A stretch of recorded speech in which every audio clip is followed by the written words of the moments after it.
it's okay to have a bad day, but it's not okay to be a bad person. Or having a bad day every day. Yeah, And taking out your. yeah, exactly. You become your characteristic of who you are, or what you get labeled as is what how your attitude is every day. Mm-hmm. It's okay to have a bad day, but if then it becomes a bad week and it becomes a bad month, then now you're having a bad year, and then the person next to you is gonna be like, you know what, that person is just bad. Yeah.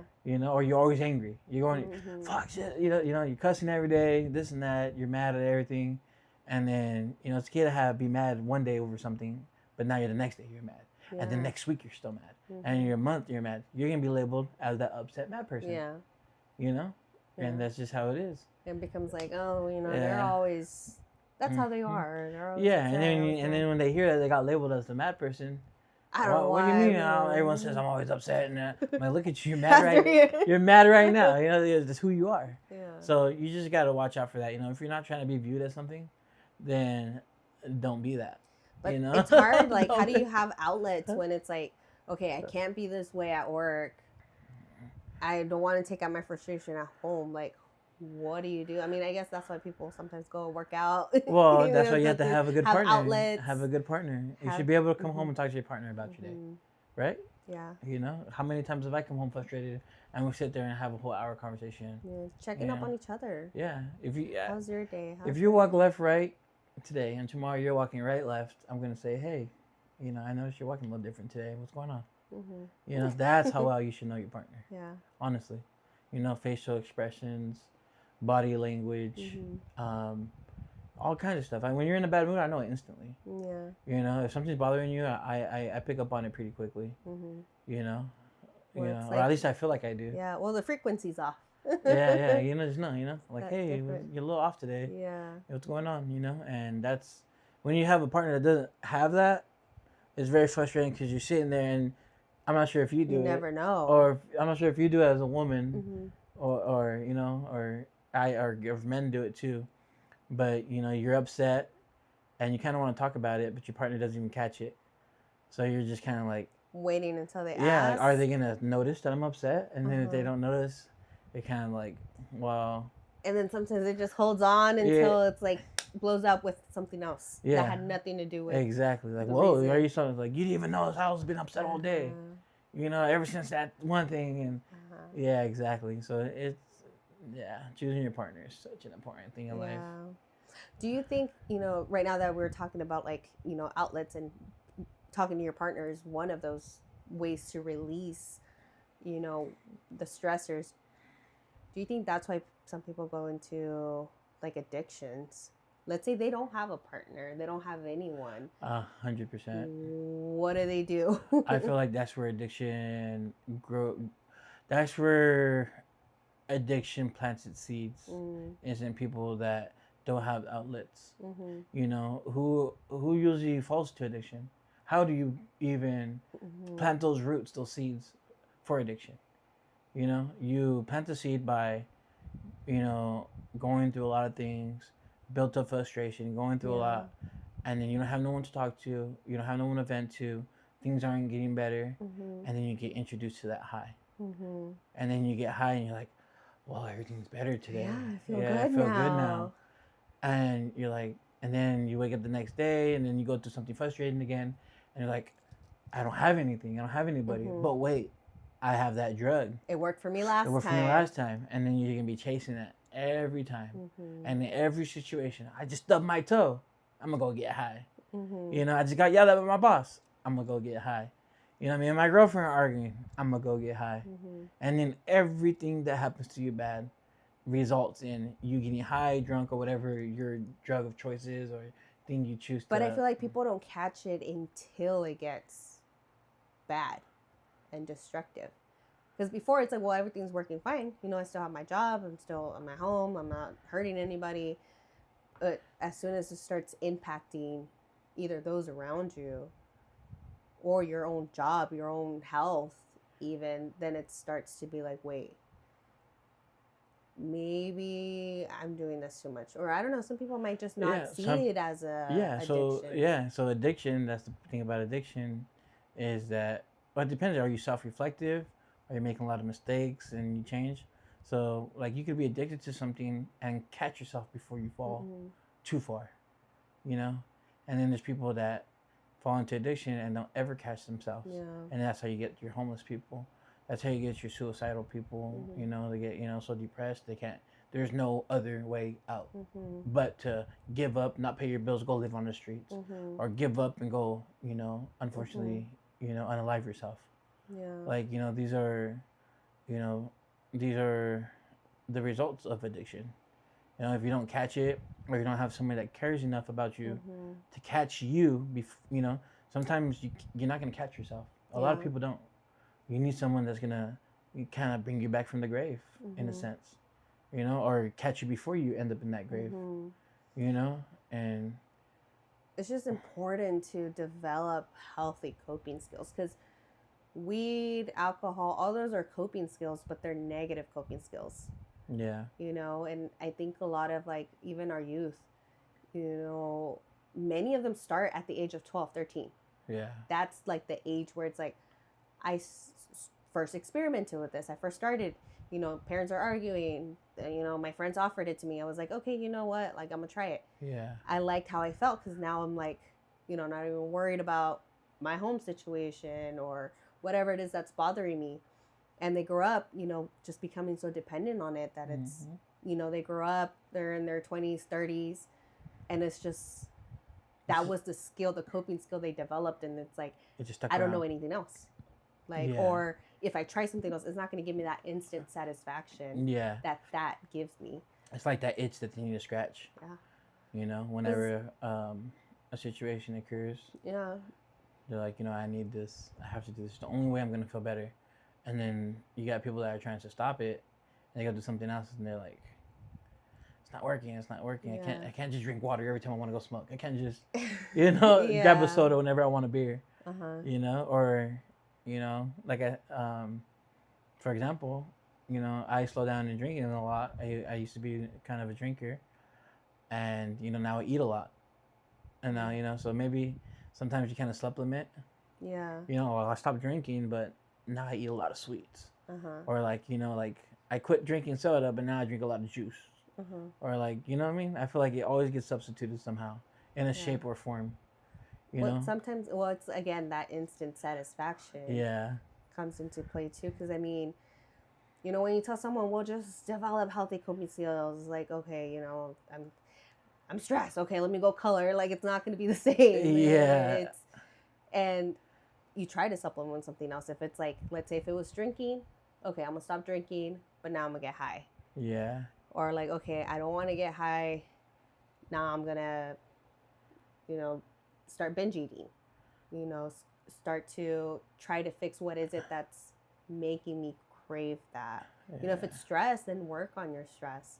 Manage your stress, but it's not gonna come instantly. Easy. Yeah, and that's the hard part about overcoming addiction, is trying to figure out what's my coping mechanism, what's triggering me to where I feel like I have to go do this, and then stopping it. That's like recovery mode. Yeah. That's like far down the line.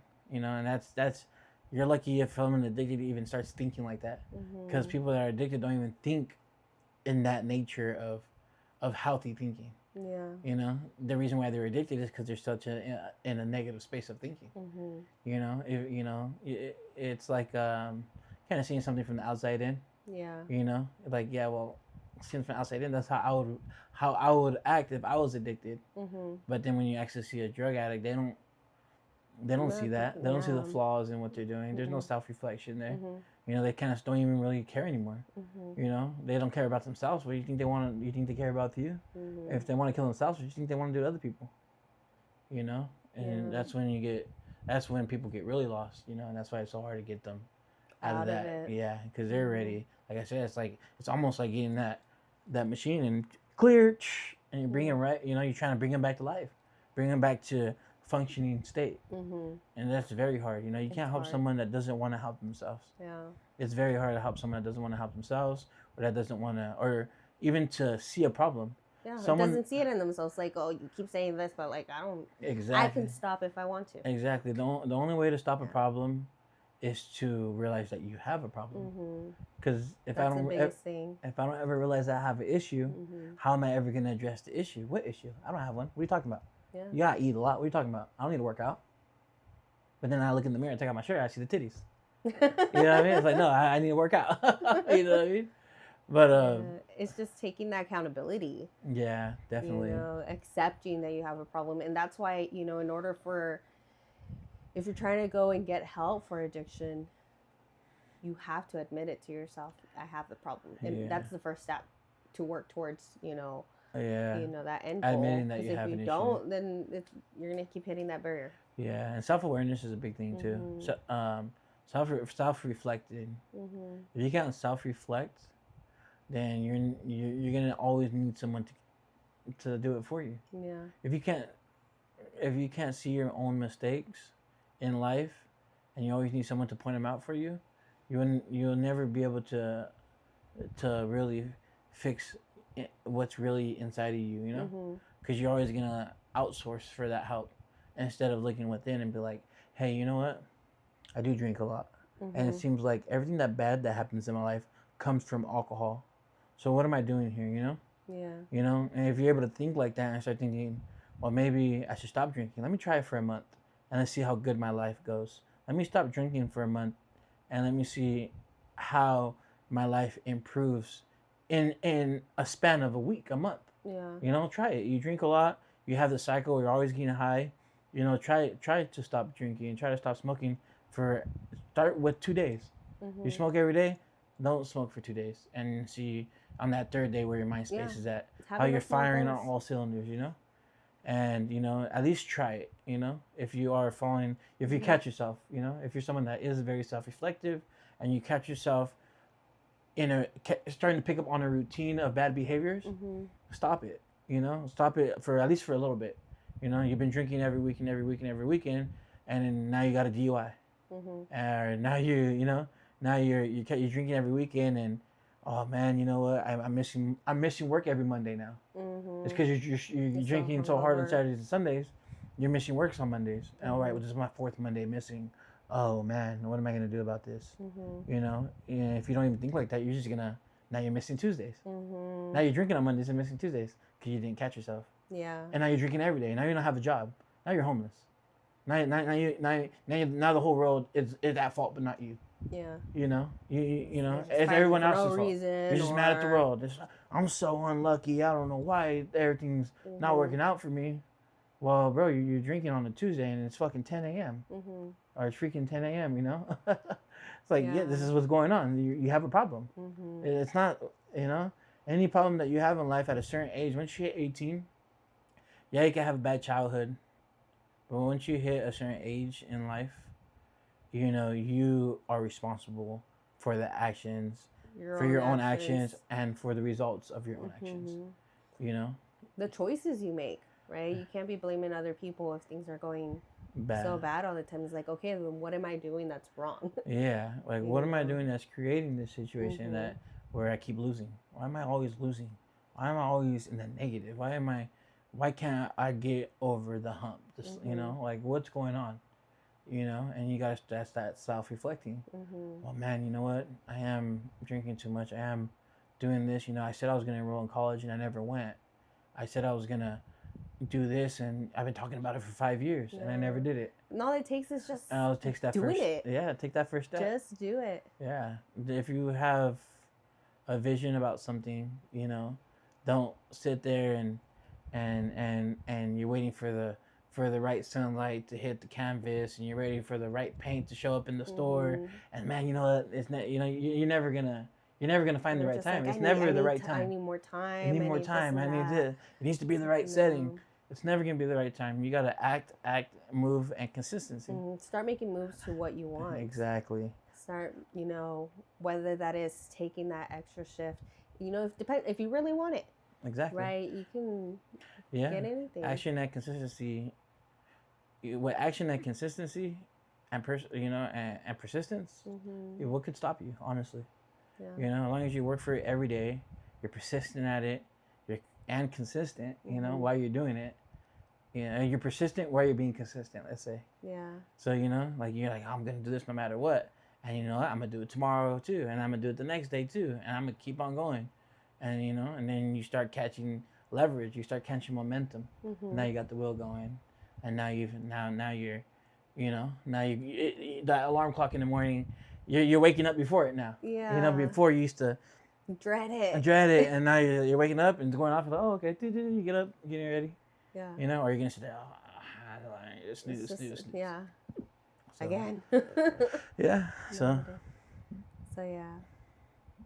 Awesome. So yeah, kids, don't do drugs. Definitely don't do drugs. And if you are gonna do drugs, well, kids don't do drugs. Yeah, just don't ever do drugs. And we'll leave you with a little something. Don't do drugs. Okay. I love you. Okay.